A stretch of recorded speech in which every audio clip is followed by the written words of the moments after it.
Welcome to selfdiscoverymedia.com, where we discover the communities that are making a difference in the lives of others. Our self-discovery is something we are all making on our life's journey. Here you will find the people that will be your guidance, that will be your inspiration, that will be there for you in support on your journey of life. Do enjoy. Our next show is... Good morning, good afternoon, and good evening, everybody. Welcome back to another edition of Their Story Matters right here on selfdiscoverymedia.com. I'm your host, Sarah Troy, and my guest is the wonderful April Mahoney, a fellow podcaster. We did a wonderful show a little while ago about the etiquette of podcasting, being a guest and hosting. And if you ever want to do a podcast, as a guest or have your own, please listen to that show because there's a lot of do's and don'ts and good tips in it because there is an etiquette behind it. But today we're talking about a different etiquette, about being an African-American woman in America today. Well, we are seeing a lot of unrest, a lot of anger, a lot of people just have the hay that broke the camel's back. This is enough. And nobody's going to tolerate this anymore. And leadership is zero. It's actually more inciting violence. And we want to step up as white people. We want other people of other nationalities want to step up and say, we're with you. We are with you. But we don't always quite know what to say. What is the etiquette in what we say and how we support?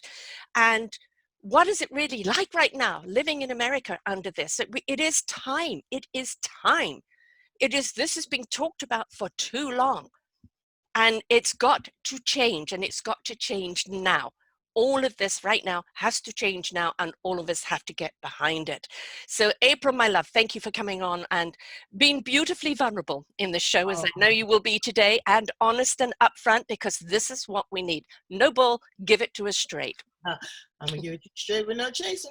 So thank you, Sarah Troy, for having me back here. You always give such an incredible interview, your time, your energy, your thoughtfulness. You're really at the top of the leaderboard when it comes to podcasting and media. God bless you. Thank you. You too.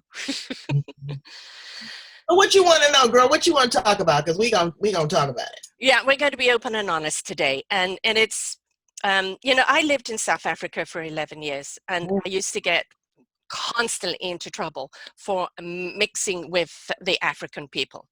They worked for you, you didn't socialize with them, you didn't talk to them outside of work. And that's one of the reasons I left South Africa, because of the apartheid. Wow. I go to America and I spent some time there, and you're seeing in some ways equality and other ways downright not, just total targeting. And I've been here now in Canada for 40 years, and it seems to be every year there is something that is going on that says no more, we're not going to take it anymore in America. Yet it has its moment and everything goes back to the same. So much needs to change. And one of the things that needs to change is most certainly in the police force. You know, the whole, are you racist? Don't join the police force. Are you a bully by nature? Don't join the police force. Do you have an issue with people of different nationalities? Don't join the police force. And yet we're still seeing this. What I'm seeing right now is the guy that actually did kill our George is going to be tried, which should be. No more of this buddy protecting our own. It's got to be, you're there to serve and protect the people. How are you feeling about this, love? And I know you must be feeling pissed off. I had to take some notes. Because that was a lot of stuff that and I want to address a lot of it. Okay. Hello, brains, Canadian brains. We have so many synergies. First of all, I worked in Canada, from everywhere from Banff to Calgary to Kamloops to Vancouver, Ontario. So when I was there, it was a very different experience for me because I wasn't the Black woman. I was the American. And I was like, whoa. Yeah. That was a subset within itself. Okay. So as far as living in South Africa, that's pretty rough. But the closest I've been to that was Beijing, China. And it was law and order. So I'll bring all this back around full circle. But let me start with the policing. Policing is a tough job. Okay? It is on your psyche. Everybody is a suspect. You're seeing murders, you're seeing robberies, you're seeing abuse. You've got your own drama, drugs, alcohol, pain. You're dealing with inner cities. Your adrenaline is rushing all the time. I am not defending the use of excessive force, but I have a sensibility of the psyche of the person from the background. There is some trauma there ongoing every single day they get up. Yes. They're not calling you to serve tea and cookies. When you call the police, it's on and popping. Okay. Yeah. So take that into consideration too. It should be a term limit. 10 years and out you go. Okay. You don't even get to sit up in the good old boy network. Go ahead and give you your pension at 10, like they do the military, and get out and do something else. Yeah. Okay. Accountability. Absolutely. I say put them under the ground. Okay.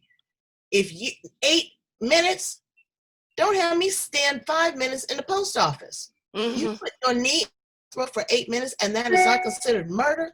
And then you have accessories to the crime. I'm outraged. Yeah. I'm outraged.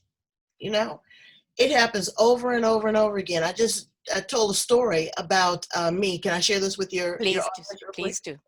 In 1965, my mother, myself, my father, and my brother went to a festival.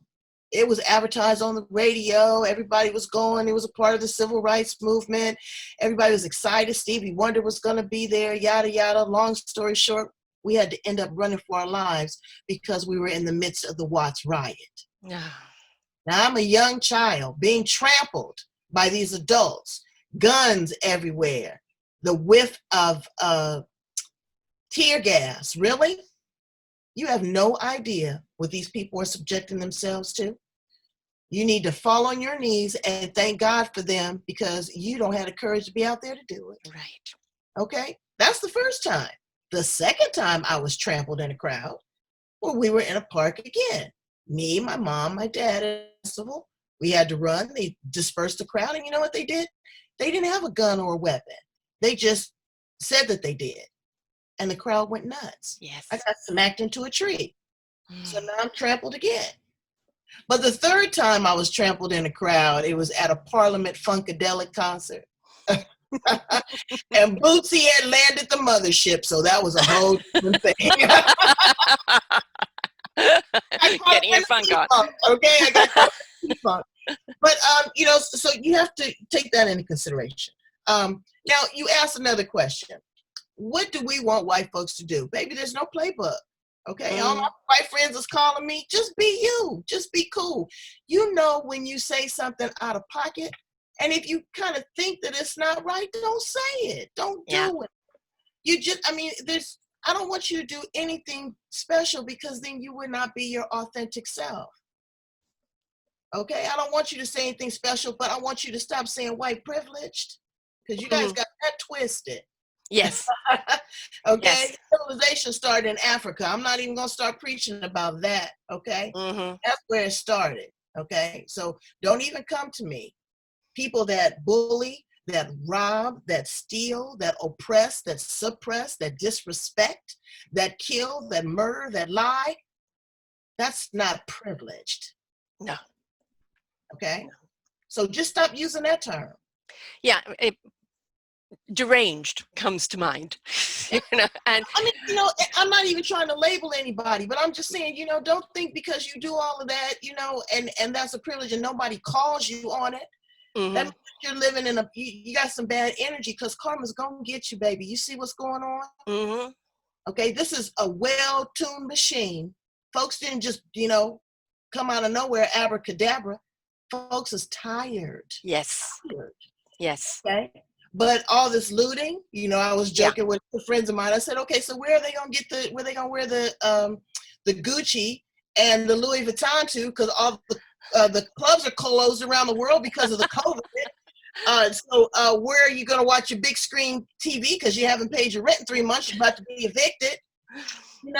But there's something even more stupid than that. They're being filmed.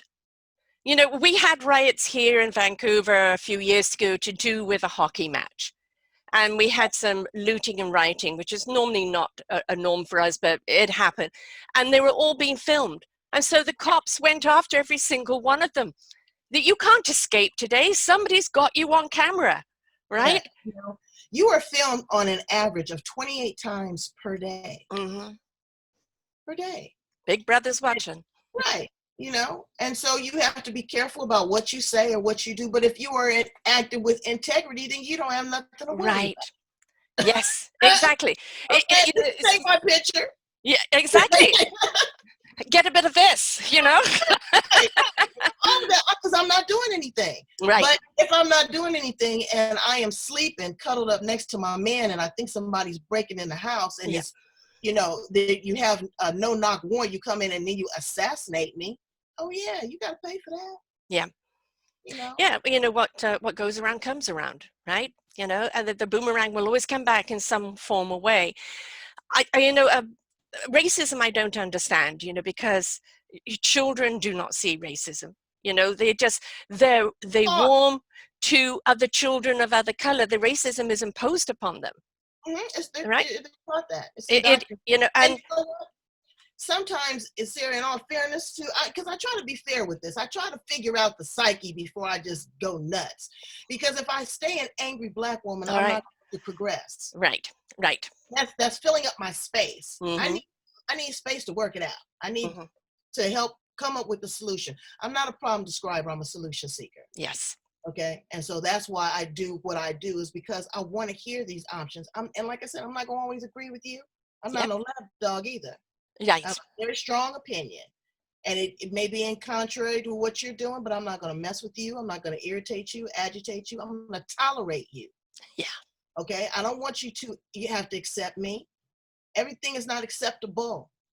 That's the bottom line. Right. There's boundaries, there's borders, and you have a right to that. That's where people get it twisted. You've got a right to say, you know what, I don't like okra, or you know what, I don't particularly like that color car, or you know, I don't particularly like that person. You can even say that. Yeah. But excuse me, don't fuck with them. Yeah, well, that's the point. You can disagree, but why do you have to bring hate into it? Why do you have to bring violence into it? Why do you have to bring demeaning into it? Right? That's your opinion. Yeah. But it makes people feel more powerful when they do that. They feel more powerful. How in the world do you turn the military on the people? And you know what? I don't understand. I don't understand how that works. Now, some of the military here in the United States dropped a knee. Yes. In solidarity. Okay. Good for them. But could you imagine if you piss off the people that you have in the military, on the military? Why do we even have to do all of that? Arrest the officers, hold them accountable, accountable, put them in jail, put them in general population. They don't get no isolated, none of that. No protection. They didn't give any protection to the people they serve, so no protection for them. They have to pay rent just like all the other prisoners. Yeah. You know, let them be subjected to that. I hate that. You know, I hate that. I'm not just for straight out murdering and killing. I don't want my heart to turn to that. Right. Because that's just one person. You know, it's like one particular person here is causing is a mouthpiece, but you got all these puppets in the back that are just kind of down with the program. That's what I'm concerned about. Yes. And turn over the election and do this, and you know, women are going to take over. You know, there's some cold-blooded women out here too. Oh yeah. Okay. Oh yeah. Mm-hmm.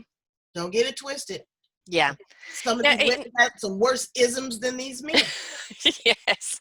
Really, when it comes down to it, I wrote an article a few years ago, which every now and again I post, and it's this: I wish for a colorless world. And it's not for people to be one color. It is for us to see each other from the inside out. You know, we're drawn by the heart, we're drawn by the character, we're drawn by the camaraderie, you know, or the cohesiveness. And really the vessel that we come in is just the vessel that we come in. Do you have a different culture because you're Black? Do I have a different culture because I'm from a British background? Yes, but does that mean it has to divide us? We bring our spice to the table. All it does is makes the meal more interesting. Why do we get so hung up on the vessel? Why can't we see the heart and soul of a person? Because this is it. When you look at me, that's not the first thing you see. I don't know. No, Nobody does. When I No. look at you, I've got to go inside. I've got to Mhm. get to know you to know your heart. Yes. I've got to have a conversation with you to know your brain. Mm-hmm. But the first thing that you deliver to me is your outward appearance. Mm-hmm. So me, I want to value that. I want to see that. I think sometimes when I look at your background and how you blend into that blue in your eyes, I think you're absolutely gorgeous. Oh, bless You you. know?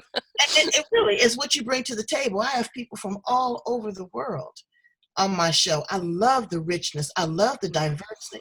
So Mm. see, one of the challenges that white or Caucasian, because Jane Elliott will kill me if I call her a white person. I love Okay. her.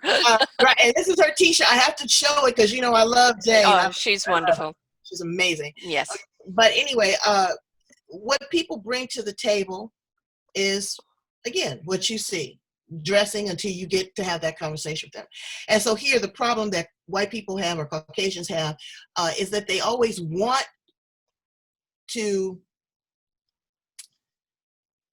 it's perceived as dilute the conversation by saying, I don't see color or we're all equal, because we're not. We weren't made that way. If we were made that way, that's fine. Yeah. Why not accept me for what you see? Exactly. Yeah, between my teeth, my brown skin, my freckles, my weight, my heart, my soul. It takes time to get into that.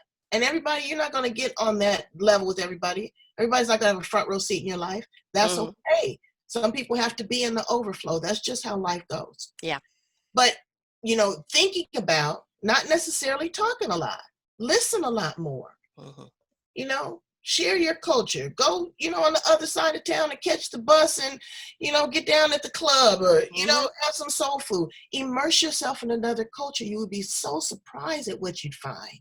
There's such rich pockets of jewels and, you know, just experiences and food and love and culture. You might even find a freak.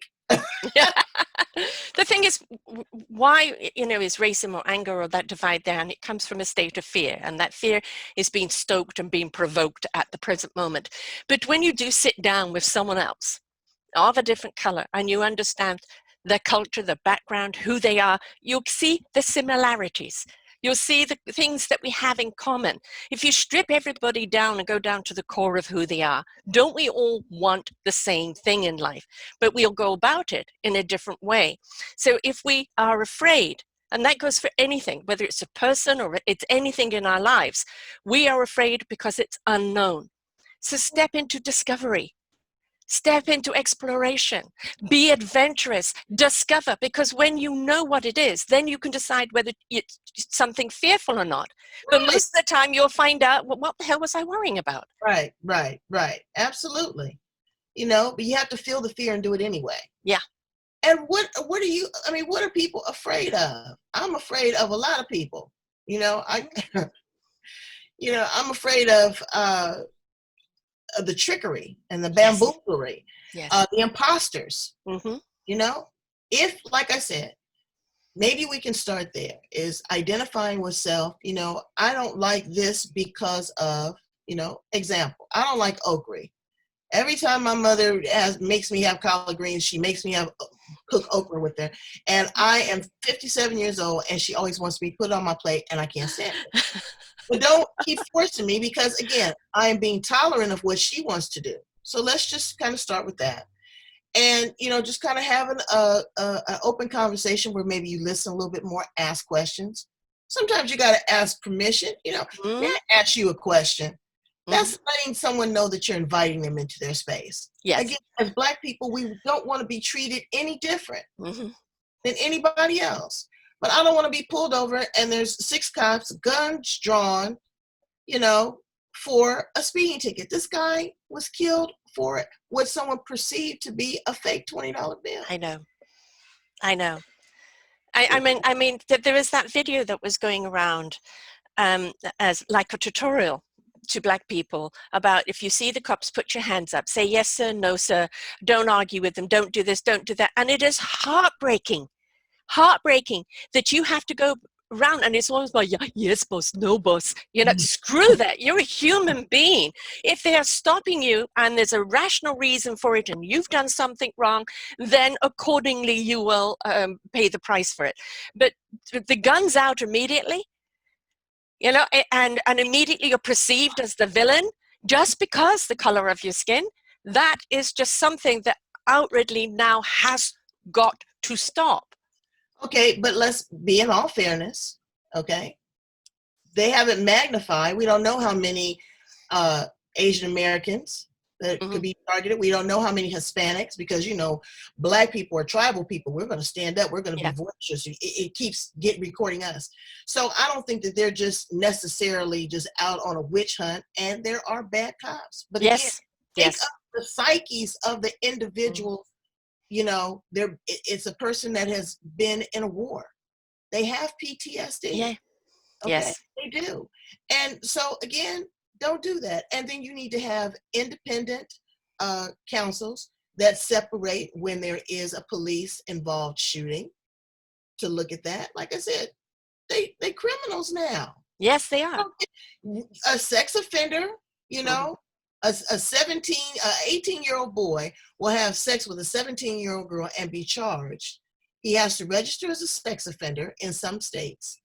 And that's for the rest of his life. Yeah. So with these police officers, how can you leave one jurisdiction and go to another jurisdiction and get a job? I know. You're a criminal. Yes. Yes. I mean, you're there to serve and protect against crime. It's not that because you're wearing the uniform, you're abstaining from any persecution of the crime that you admit. You mentioned Asian, and of course in Canada, especially in the West, we have a very large Asian popularity. And what we've been seeing lately, which is again, totally unacceptable. One case was a 92-year-old Asian man with dementia in a 7-Eleven, and this big, huge guy kicking him out and throwing him to the ground, blaming him for COVID. There is another Asian woman on a walker, and a woman walks across. You can see it in the camera. She's walking in one direction. She walks right across to trip the woman up so that she falls flat on her face. And it's like, what have they got to do with COVID? They're here, they're Canadians, right? And it's the thing is that we have to really take stock of ourselves and our own accountability. And just, I know you're frustrated. I know you may be angry, but how dare you go and take it out on someone else instead of dealing with it yourself? Well, because there's no self-reflection. You know, you have to look in the mirror, and the mirror is not just for correction, but it is also for correction, you know? And you're adjusting yourself, you're adjusting your posture. That's where I want, you know, people to start. Is don't call me up and say, oh, you know, how can I support you? And yeah, I got, bless their hearts, I got some sweet messages. I can use my white privilege like it's a damn Visa card. I can use that and my influence, and I know their intention is pure. So just, you know, don't put a whole lot into it. Be authentic and just kind of show up. And if you kind of think that it's not cool, then don't do it. And everybody should have a plethora of friends. Yes. You know, a plethora of friends. You have so much that you're missing out on if you're just dealing with one thing. It's very, very difficult. You know, when I look at kids, this is taught. This is not, you know, there's some kids that are, they have a George Floyd challenge where they are putting it on Instagram. And, you know, you would think that their parents would say, you know what, this is not right. And you don't want to be called out on public media. I mean, social media. Social media is mean. I mean, these kids, they think they're doing something funny. This is going to come back to haunt them. Oh, yeah. And again, every nanosecond, the woman called the police on a bird watcher. I know. He's a Harvard graduate. Right. And I was looking at the video. He wasn't anywhere near her. He was just filming her on stupid, you know? So it's stuff like that. You know, why are people so afraid of nothing? Shadow. You. And so let me tell you something else. Let me give you another quick education. So a lot of times you'll see a lot of groups that appeared, and we'll use just as an example, like the Panthers, you know, and these underground militia groups, things of that nature. You know, I grew up in a very, without divulging too much, but a very disciplined home. And it was never taught to hate you, but it was taught to love me. okay, to elevate me, that I am important, that I am a queen, that I am smart, that I eat right, that I carry myself in a certain way, I have a dignity, that I honor God first. It had nothing to do with anybody else. Mm-hmm. It's what I was taught to believe, and that is what has been instilled in me my entire life. So, you got to stay in your own lane. Yeah. Everybody thinks that, these groups are about, hate, or the black church. I remember when Obama had to denounce his pastor. Do you remember that? Yes. Well, I went and heard the pastor speak, and it touched my heart because he said that who would have thought that the young man that I brought to Christ would be the president of the United States, and he would have to denounce me like some demon. Yeah, I know. Tears just came down my face. Yeah. Because we speak our truth. We speak our history. The church is a place of solace. That's the only place that we can be honest about who we are and express it and pour it on the altar of our Lord and ask for redemption and forgiveness. But now it's a battle cry. Yeah. Okay? Because we are tribal people and we're not stupid. We're hunters, we're gatherers, we're strategic, we're smart, we're financed. They're mobilizing all over the world. The COVID, you can't go nowhere. You got this endless recording of what's going on in mainstream media, constantly programming you and reprogramming you, negativity. And it's like their voice tone actually drops when they're reporting something that's not so dramatic. Well, this is the 8th day and protesters seem to have leveled off. They are protesting quietly. Their voice inflection comes down because there's no more drama. Right. Well, I call it the CNN effect, where they take a pimple and make it into a volcanic eruption. Oh my God. Because it's drama sells, hysteria sells. And you've got to understand also from behind the scenes, the more you keep people in fear, the more you control them. Right. Right. So when we're looking at media right now, I call them, excuse the expression, shit stirrers. Because that's what they're going to do. Are they, when with the COVID, they talk about the deaths all the time. They're not talking about the recoveries. They're not talking about the other solutions. Right. It's always the soap opera drama behind it. One question. And since all this has happened, I haven't seen Fauci. No, there has not been one mention of COVID in the last week from any American channel. Not one mention at all. And, for all the people that are out there protesting and rioting, you've already got abundant amount of cases. How many more cases are going to come out of that? I'm looking at that going, okay, folks, you have a virus out there that is actually the killer. Why are you out there with no mask, no protection? That's how the devil works. Mm. Okay. Now, I don't know if anybody, I don't care, but I know he's real. Okay. He's in our actions. Everything you do. And it's an invisible enemy. Yeah. Okay. And so everything, attacks you at one time. Yeah. And everything is happening so fast, Sarah. I know. You don't have time to settle with one thing versus another. I know. That's a part of the distraction. I'm just so confused. So I just stay here and, try to gather my thoughts and do some meditation, figure out really what my love is. A lot of people you have an assumption on love. Mm-hmm. Love is not it should be a blanket, but there's conditions on people's love. Well, you need to do this or you need to do that, and a trust. Mm-hmm. Trust can hold you hostage. Okay, so if you don't do this or you don't do this a certain way, then I don't trust you. And so that's where we are right now. How do you love and how do you trust? And then love and who do you trust? And if you're not in love, then you must be in hate. Like that's the only other emotion that is there. And really, if you just look at America right now as one big orchestra, there is a conflict of music being played, right? And the conductor is out to lunch. And we're looking at leadership that is coming up in pockets in each state, in each community. And they are beginning to try and cohesively make the music more harmonious, because the conductor at the top there is the warmonger, the shit stirrer, sorry. And we need those, we need those conductors and in each community, in each state, in each city, that are cohesively together bringing about that peace. And the peace is, I hear you, I am listening to you, I'm paying attention to you, and together we are going to change this. This is the only way we're going to get to change. But from the top down, no, it is your communities that are doing it. You know, I think this has taught a lot of people to vote here in the United States in your local government, your state government, because that's where the leadership has really come from, and that's some of the resistance has come from. Mm-hmm. And I admire them. They never probably had any idea that they were going to have to deal with this. Yes. We have an election that's coming up. I call it politricks, not politics. Yeah, but right. Yes. You know, but again, without order, there's chaos, and there's a disruptor mm-hmm. there. Mm-hmm. You know, and there's sycophants that follow. Yeah. You know. Yeah.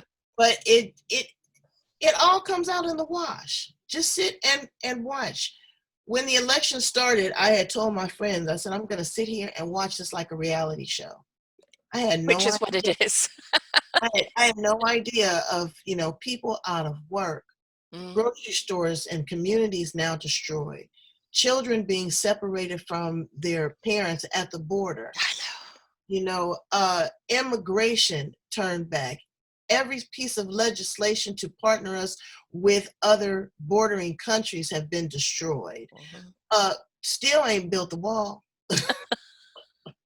The best wall is the wall that's around him. That was a great posting. You know, it's just too much going on. I know. And it's a constant distraction. And I have never in my life seen a hurricane like this. Or last that long. Hurricanes are normally, you know, disruptive, but fast and over. This is, and you never know where the hurricane's going to hit next. That's the trouble. So everybody's in a state of. And I think this is why we're seeing so much rioting and everything. So you can't go out because of the COVID. You don't have any rights because of your color. There isn't any jobs. You can't go back to work. Everybody's been told can't. And then it reaches a boiling point, and that's what's happening at the present moment, whether people are out there in the street outraged by what's happened or just out there to get rid of their frustrations. And of course, you've always got the profiteers of everything that are out there just to cause disruption and profit from it. Well, and you also have plants, okay? Believe that this is urban guerrilla warfare. Yeah. Have you talked to any gang members on your show? Let me get you some Crips and some Bloods on your show. Yes. You can understand. See, people don't understand that either.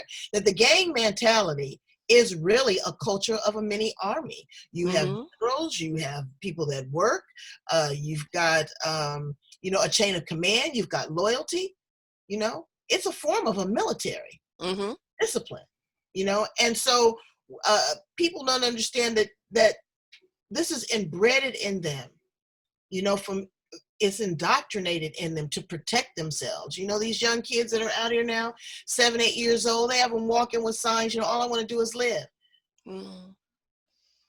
Nobody deserves that. No. I want to breathe, yes. Yeah, you know, I can't breathe. I got my hands up. You know? I'm constantly having to apologize for who I am and go around explaining I'm not guilty for anything you perceived me to do. Right. And again, be cautious.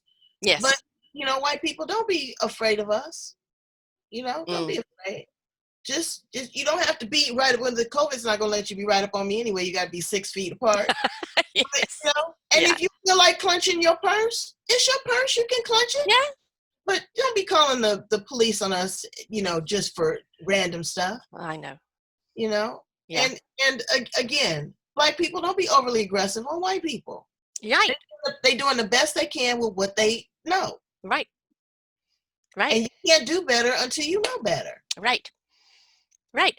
And yeah, as I said, everybody's got their stuff that they're going through, no matter what color they are. All right. And you know, you've got women who've been fighting this right for equality and to be seen and heard and, you know, everything else since the beginning of time. So there are so many other fights going on, and every single one of them is validated, you know, against domestic abuse, you know, there's, I mean, there's such a list that it would take the whole show to just list it out. But this is scary too, is that there are people with mental illness. Yes, Okay? yes. And so you call the police because somebody's off their meds. And then the police get there and they don't know how to handle that situation, you know? And then it escalates and it turns into, you know, a murder or somebody getting hurt. Yes. How do you just go back and rewrite all of this? You got too much going on. Mm. I Well, it's going to be stripped right down to the bottom. Let's just get all of our money together and go to Mars. Just talk to Elon Musk. He's on his way. Yeah, let's hook up with Elon Musk. And what's the other guy's name that runs Virgin Airlines? That is Richard Branson. Yeah. Mm-hmm. Get with Richard and just say hell with it, and we just go to Mars and start all over again. And no problem, okay? Okay? But I have no problem starting all over again, you know. But in all seriousness, though, I thank you, Sarah, for even wanting to have the conversation, to want to know, you know. But there's no magic wand. There's no conversation. No. I mean, just be yourself and just, you know, relax and be cautious, be kind. Maybe give and be supportive. You know? Yeah. I mean, you do shows like I do where we talk about people's journeys, you know, their becoming, their self-discovery. And it's, you know, it is that something that's happened to them in their life that's redirected them. And sometimes it was a nice nudge or, you know, gentle push, sometimes the cosmic 2x4. Mm-hmm. And out of that process, they discover who they are, their strength, their courage, their abilities, and their calling, right? Their purpose in life. And that is everybody's journey in life. That's what life is all about, to learn what is your purpose, how do we serve humanity, how do we find that love within ourselves so that love can exude out to everyone else. If you've got people that are unwilling to work on themselves, those are going to be the people that will always blame someone else. And as they're busy pointing fingers at everyone else, there's 3 pointing back at them. If you have an issue out there with anyone, I can pretty well promise you the issue lies within you. Take that issue up with yourself first. Why do you feel like this? Where is it coming from? What historical thing happened to you? Is it in your DNA? You know, an angry person targeting someone else. Genetically modified to be mean? Yeah, yeah. Well, I think GMO is doing some modification, so yeah, that's another story. Yeah. So why have you on here? What is your thoughts on the COVID-19? Girl, where do you think it came from? Actually, it was very interesting. I had Mary Tucker, who I think you would love to have on your show, and she was anti-vaccine. And we did 4 shows, and it was on where do vaccinations start, you know, do they work, and the whole thing about it. And of course, there's such a pro and against. There's no in between vaccines. And this was happening. The virus was happening in China at the time we did the show. It was in January. And she was saying that what she had heard at the time was that they were looking for a vaccine for corona because they get the corona flu over there like we get different flus. And the vaccine went wrong. And that's what started it. We don't know. Of course, since then, you know, the Chinese have done this just to annihilate us and you know, and everything else. But who knows where it comes from? I do know that it's real. My landlady has lost 6 friends to it. Right. And unfortunately, her brother dropped dead of a heart attack as well during this. There's 7 people she's lost in 2 months. And I had a cousin-in-law who nearly died from it. He was 7 weeks on the incubator. Wow. And so it is very, very, very real. And, you know, I think what it is a reminder, oh, there was only 49,000 or 60,000 deaths a year of the flu. Well, why is there? If people stop going to work with the flu or with cold, not other people will get it, and we wouldn't see so many deaths. So why can't we be just as due diligent over the flu? But I mean, again, how long? Okay, so you're isolated for 2 weeks. You got to go back out into civilization. You're gonna run across other people that have it. Good Lord, I'm really afraid to go out now with all these protesters. Yeah. Okay.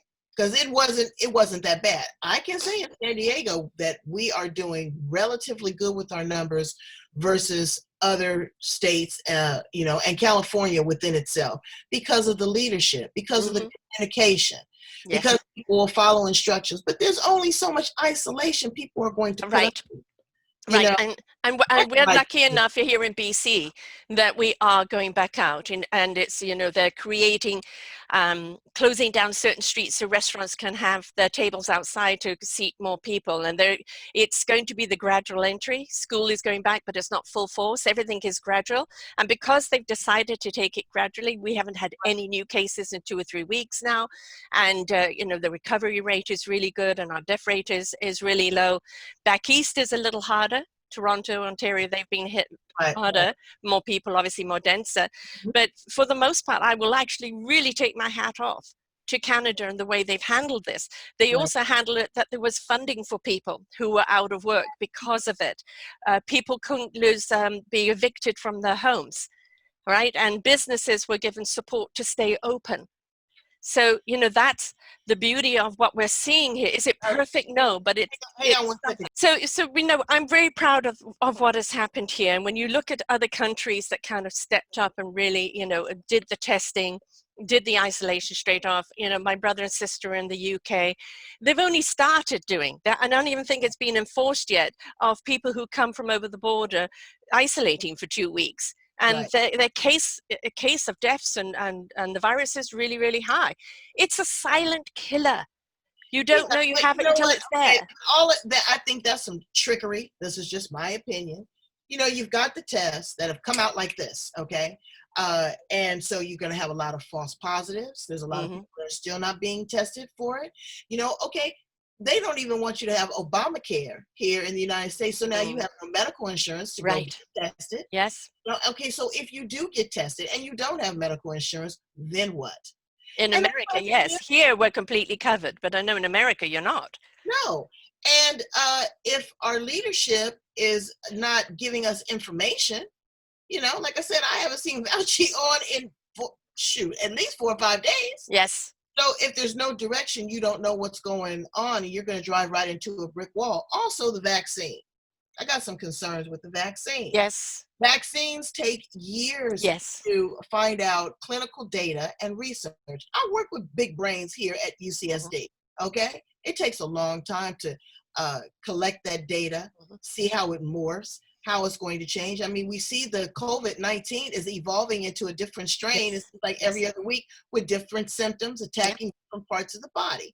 So I'm not so quick to get a vaccination No. by the Gates Foundation as a Right. guinea pig.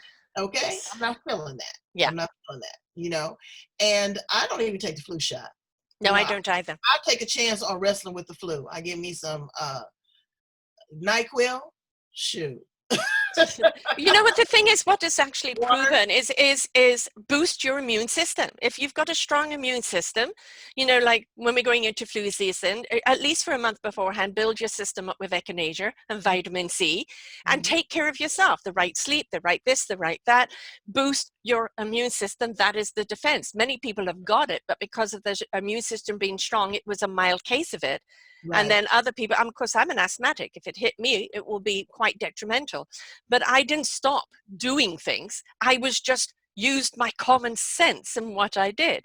right. Plastic gloves, washed my hands, covered my face when I was in public, not when I was going for a walk. You need the fresh air. But if Mhm. you're in condensed air, and it's stop buying into the fear. Be cautious, Right, but don't be, you know, don't be stupid. But at the same time, stop panicking, because the right. panic weakens the immune system. It's the same type of thing of the fear with racism or anybody else going out into a is because they're panicking, because they're in fear. If take the breath, calm down. What are you empowered to do, and what is sensible not to do? And doesn't that go with everything in life? You think? You would think.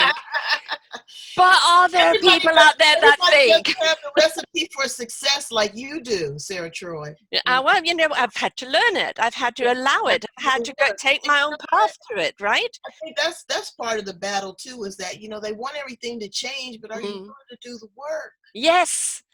It's not a downloadable app and suddenly it's there, Hmm. right? It's when we talk to people about changing, you know, either maybe the way they feel about themselves, you know, or maybe their body or their health, their this and that, we're asking people to adopt a different lifestyle that is more positive and cohesive to who they are and what they're designed here to do. if it's such a battle to get the individual to do it, how are you going to get the masses to do it? You know, at one smile at a time, one Yes. person at a time. Yes. Each one teach one. Yes. You know, I believe in 6 degrees of separation. And I mean, my 6 have went down to 62,000 in 40 countries. And you're one of those. And so you're going to touch that with your audience and the next podcaster and the next interview, you know, and be sincere. Yes.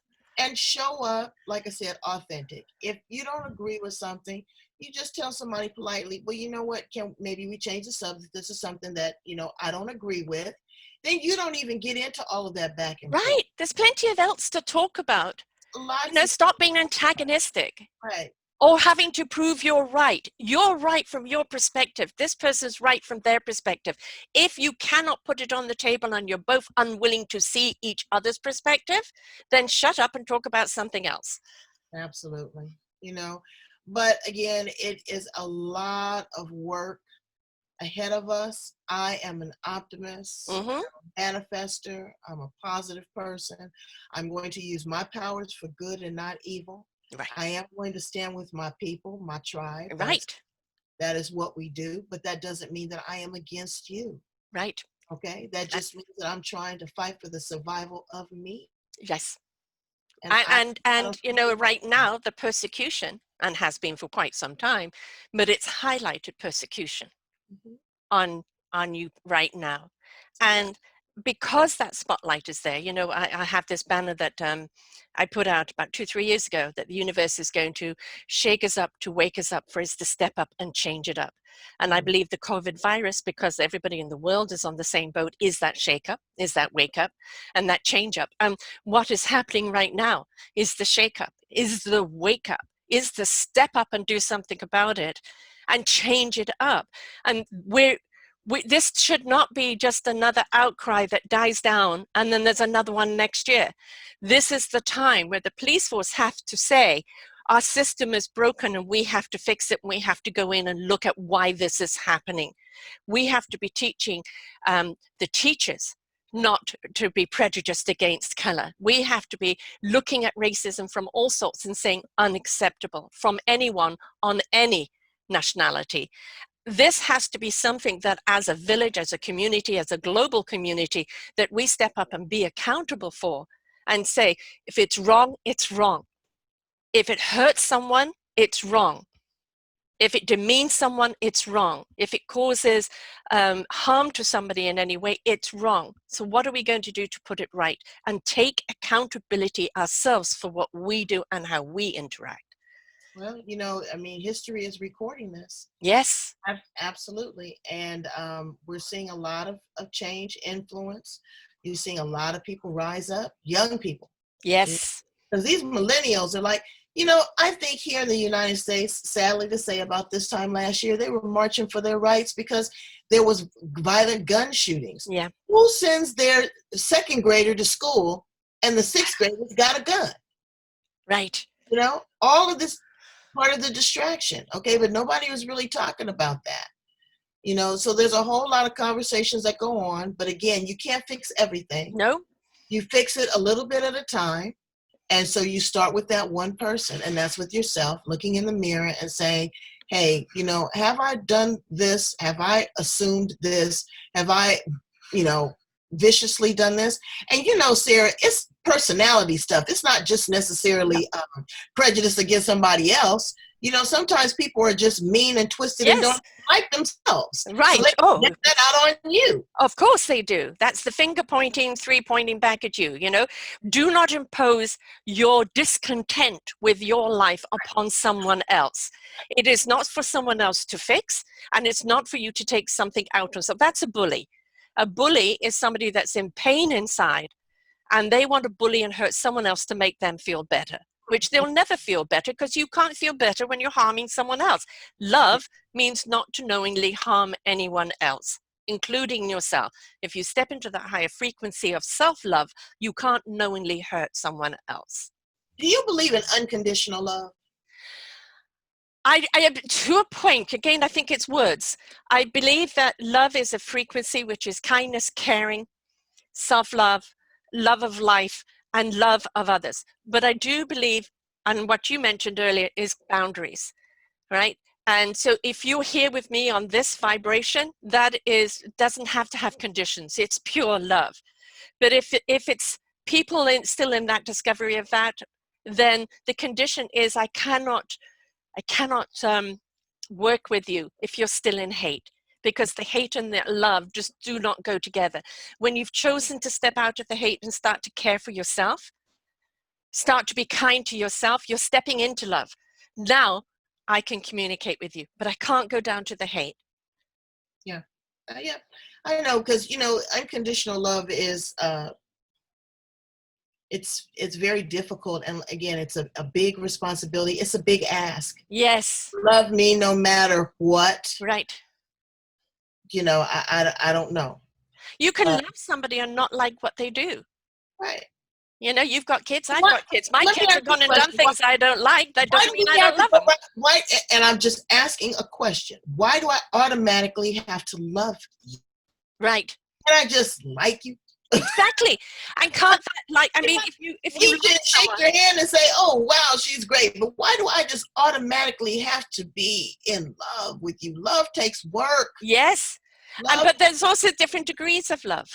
Right. We use this one block of love, this one word, and we think it's the be all and the end all. But just like there are different dimensions and there are different energy fields, the higher the love, and that the love that you would have for a spouse, the love that you would have for a child, the love that you have for yourself, the love that you have for life or for what you do, they're all different frequencies. Right. And when they become supreme love is when those frequencies are working together harmoniously in one tune. I love you, but it doesn't mean we're going to rush off and have an affair. People have got to look at love at different tones, different vibrations. Right. They don't. But again, we're here loving on one another, and yes. I'm loving on people on the edge. I try to bring the best and the brightest, different from different perspectives.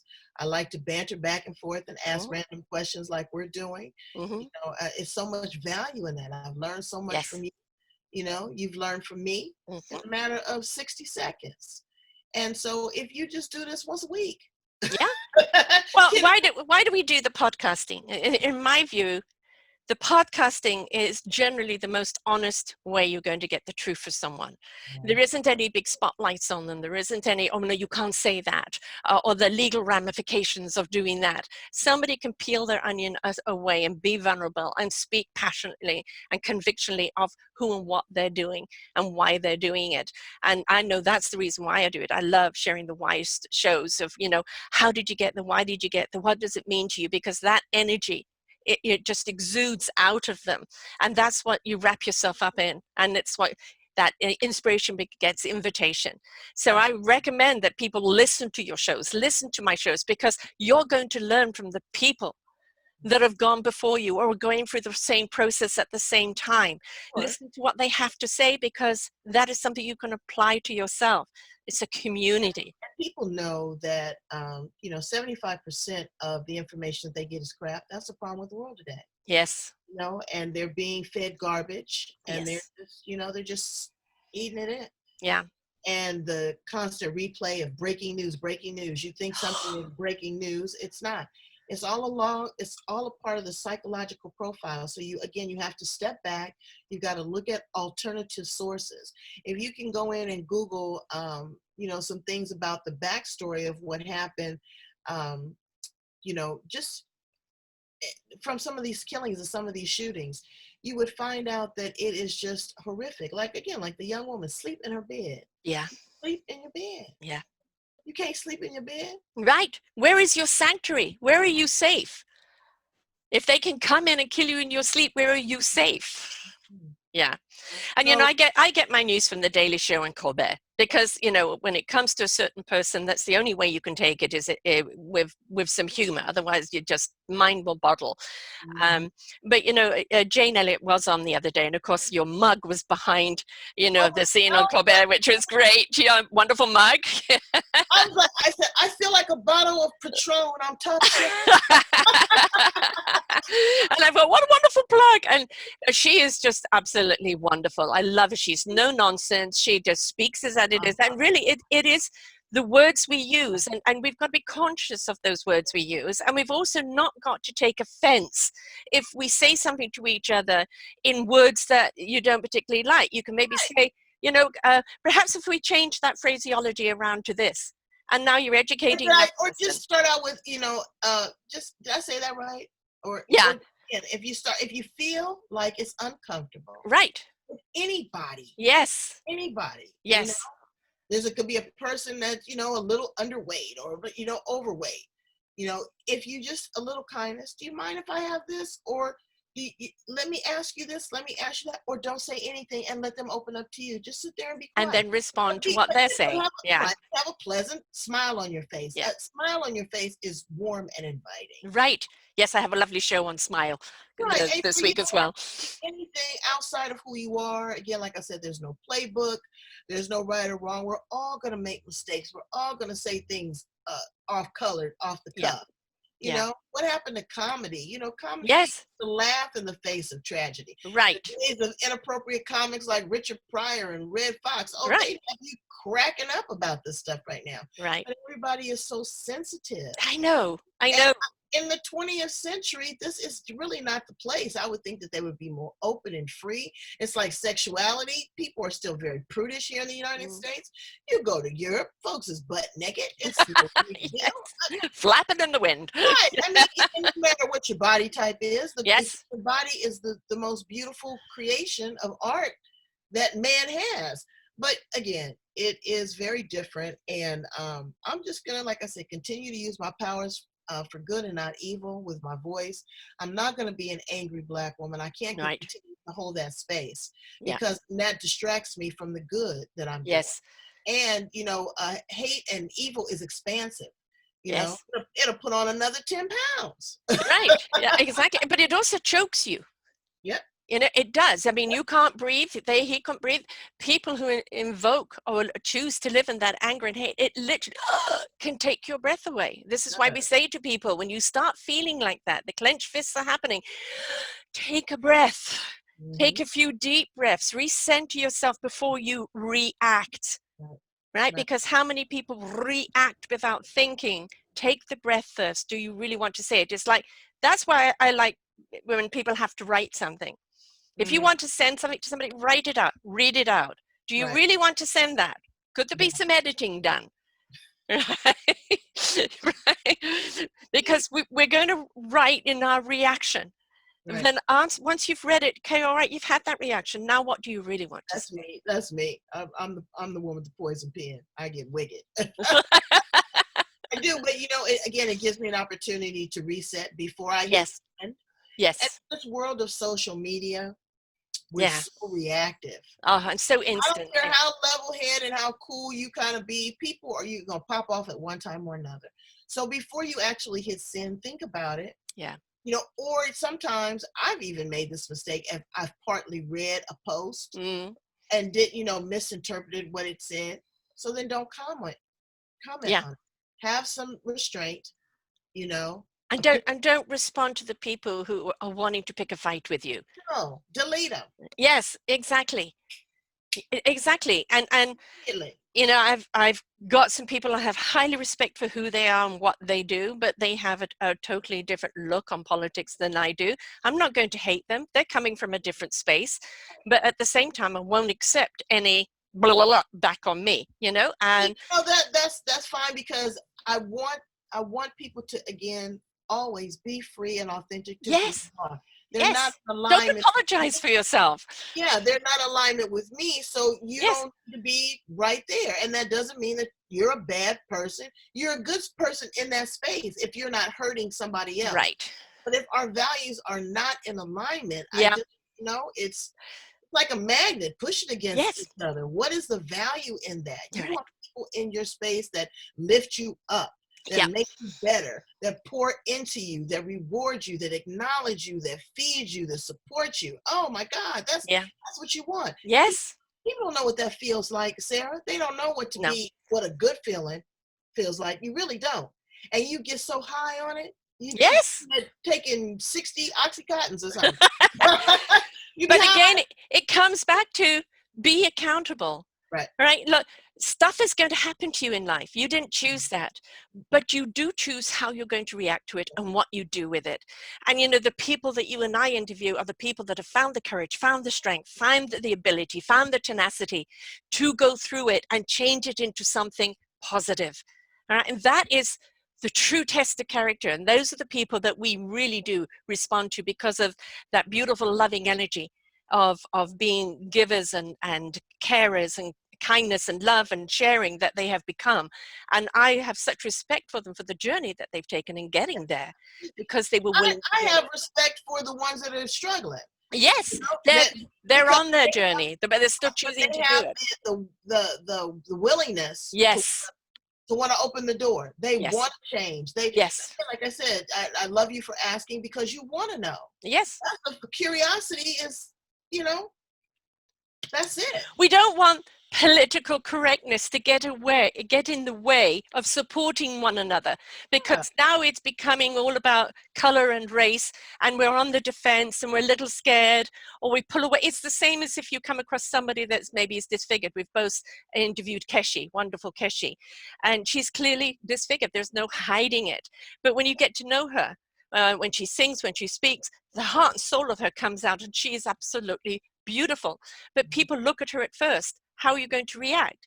And some people don't know how to react and look the other way. The same thing we're doing right now. I don't want people that are not of your color to be scared to say something or do something because political correctness is getting in the way. Well, it's always going to be some politics. Yeah. We're not going to like what the next establishment does, but what I am really, really, I think, as an advocate, instead of on the federal level, I think that I'm really going to be a much stronger supporter on the local level and governmental level, because that I really didn't, and I think I'm a brain. I didn't realize how much power and influence each individual governor has for their state. And it holds a lot of weight. I mean, I'm looking at Como, and I'm looking at what's going on in Houston and going on in Atlanta and going on in California. Well, Georgia, I'm speaking cities and states, mixing them up, but it's going on. And so they are really taking charge. They're learning a lot. Yeah. They know how to put these action plans and disaster plans and pandemic plans. And, they know how to do that. So what we need from the government is a check, and then we can disseminate it, but they don't even want to give us funding. I noticed that, which is unbelievable. But, we know that it's a lost cause at the present moment, you're federal. But what is actually wonderful is to see, the leaders in each of the states that we've had in our province here, but also to see the industries, change their machinery to make ventilators or to make masks or to make garments, people putting their money behind it, the individuals that are stepping up. We're saying we're a community and we're going to be there for each other. And I think this has been it's been part of that shake up and change up, where we now have more respect for the people that work on the buses, that work in the grocery stores, what the nurses and the doctors have got to go through, the truck drivers that are driving to get the stock to our stores, all of those people that nobody paid attention to before, we're now realizing. They don't want to pay a living wage of $15. Exactly. Yeah. And $1,200, the stimulus, people were very grateful. Well, but there's a lot of people to give that to. Yeah. But even people's rents here, one bedroom, $1,600. Yes, exactly. And no protection against people evicting you and everything else. The system is broken, but you can't fix it from the top down. It has to be from the roots of each individual state, looking at how they fix it, getting together at that round table. We've done this, we've done this, we've done that. What can we adopt? What can we adapt to? And then sending that up to the higher levels and saying, this is what works for us. Support us to support our own states. I still say, Black people, let's all go to Mars. We can start from scratch, okay? We would lose so much talent. We would lose so much rhythm. We would lose so much life. No, you can't go. No, you guys can get a visa. And if you don't behave, you go right back home, okay? No, you can't leave us alone here. It's been wonderful. Thank you so much for giving me the opportunity. It's been wonderful having you on. But please tell people how they can listen to your shows, what everything about what people can do to get hold of you. Okay, where's my little postcard here? I always have a postcard. On the Edge with April Mahoney. Okay, it's on Blog Talk Radio. I have a stellar YouTube channel with 700 interviews of movers and shakers. It's a variety show of arts and entertainment and forward thinking and progressive thought and reflectiveness, all of that good stuff. So go and visit me. There's always great prizes and great guests. Sarah's been on. We're doing some fun things on the Edge, and I'd love to have you come and visit. Again, that's blogtalkradio.com/April Mahoney, On the Edge with April Mahoney. And of course on Facebook, you are there, April Mahoney. Facebook, I'm on Twitter, I'm on LinkedIn, you know, and I love you. But again, I am separating the wheat from the straw. Yeah. Okay. And so you need to be ready for the edge. Yeah. And that needs to be sharp, pointed, edgy. Doesn't mean to be uptight. Nope. You know? And if that's not the place for you, I honor you right where you are. Right. But again, there's a certain code of ethics, a certain vibe that I'm trying to maintain there. Right. And you know, it's the people that have been already willing to do the work that are going to inspire you on your own journey. Absolutely. Right. And those people that are committed to it, you know, that's who we take our hats off to, because we know they're inspiring others, and that's what's so wonderful. So, and please go and listen to the Etiquette Show on how to be a guest. Yeah. And if you are, you know, how many? I think there's been about 250,000 podcasts pop up through this COVID, and you know, we're professionals. We do charge for it. This is our business because of the caliber of people that we do bring to the table. It's our service. So, you know, I know there's wonderful people out there doing wonderful things, but you're going to have a different caliber of person on our shows. And you know, to do with business, to do with life, to do with anything. Yourself. It's not about us. We have a platform. It's making the investment in yourself. It's making the buy-in. This is what this conversation has basically been about. Yes. It's making the buy-in and making the investment in yourself. Yes. When it comes down to it, whatever's going on out there, you can't do anything about out there until you do something about in here. Right? Exactly. So get your own shoot together. Right? Be willing to go through your own process. Step into liking, loving, and caring for you. And then let your cup runneth over, and now you've got something to give your community. Exactly. And in the closing, in the great words of Jane Elliott, racial prejudice is an emotional commitment to ignorance. Yes. Get smart. Yeah. Thank you so much, Sarah. I appreciate it. Thank you, my darling. Wonderful having you on here again. It's been an absolute delight. And thank you for being so candid and honest with us, because we all need an education in this right now.